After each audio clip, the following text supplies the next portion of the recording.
Hi friends, welcome back to Divya எஸ்கில்லர் channel. இன்றைக்கி நம்ம பச்சைப்பயிறு குழம்பு எப்படி வைக்கிறதுன்னு பார்க்கலாம் வாங்க. ஃபஸ்ட்டு பச்சைப்பயிரை நல்லா ஊற வச்சு எடுத்துருக்கேன்.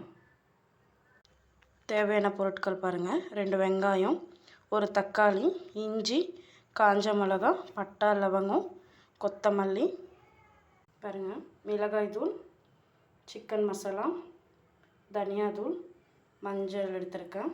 கடாயில் தேவையான அளவு எண்ணெய் சேர்த்துக்கலாம். எண்ணெய் காஞ்சிடுச்சு. பட்டை லவங்கம் சேர்த்துக்கலாம். காஞ்ச மிளகாய் சேர்த்துக்கலாம். இஞ்சி சேர்த்துக்கலாம். வெங்காயம் சேர்த்துக்கலாம். நல்லா ப்ரௌனிஷாக வதக்கி எடுத்துக்கலாம். தக்காளி சேர்த்துக்கலாம். மல்லி சேர்த்துக்கலாம். பாருங்கள், நல்லா வதங்கிடுச்சு. இப்போ நம்ம ஆஃப் பண்ணிவிட்டு மிக்சியில் போட்டு கிரைண்ட் பண்ணி எடுத்துக்கலாம். பாருங்கள், மிக்சியில் போட்டு எடுத்துருக்கேன். இப்போ குக்கரில் தேவையான அளவு எண்ணெய் சேர்த்துக்கலாம். எண்ணெய் காஞ்சதுன்னு கடுகு சேர்த்துக்கிறோம். கடுகு வெடித்த உடனே அரைச்சி வச்சு பேஸ்ட்டை சேர்த்துக்கலாம். இப்போ நம்ம ஸ்பைசஸை ஆட் பண்ணிக்கலாம். இப்போ கொதி வந்த உடனே பச்சைப்பயிரையும் உருளைக்கிழங்கையும் சேர்த்துக்கலாம். நல்லா கிளறி விட்டுக்கலாம். கொத்தமல்லி போட்டுக்கலாம். தேவையான அளவு தண்ணியில் சேர்த்துக்கலாம். உப்பு சேர்த்துக்கலாம். 3 விசில் வந்த உடனே ஆஃப் பண்ணி எடுத்துக்கலாம். 3 விசில் வந்தாச்சு. இப்போ ஆஃப் பண்ணி எடுத்துக்கலாம்.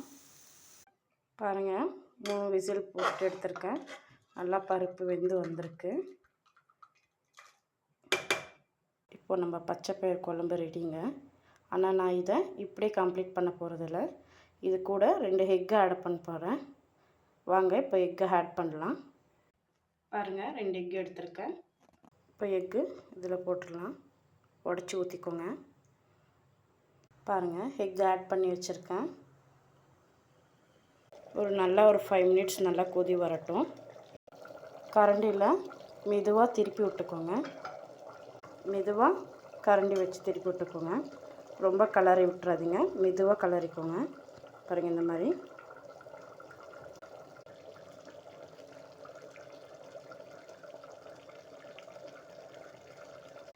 பாருங்கள், நல்லா கொதிச்சு வந்தாச்சு. நம்ம பச்சைப்பயிறு குழம்பு ரெடிங்க. இப்போ நம்ம ஒரு கிண்ணத்துக்கு சர்வ் பண்ணி எடுத்துக்கலாம் வாங்க. பாருங்கள், ஒரு கிண்ணத்தில் சர்வ் பண்ணி எடுத்துருக்கோம். இது தோசை கூடையும் ரைஸ் கூடையும் நீங்கள் வச்சு சாப்பிட்டிங்கன்னா அல்டிமேட்டாக இருக்கும். இந்த வீடியோ உங்களுக்கு பிடிச்சிருந்தா லைக் பண்ணுங்கள், கமெண்ட் பண்ணுங்கள், சப்ஸ்கிரைப் பண்ணுங்கள் ஃப்ரெண்ட்ஸ்.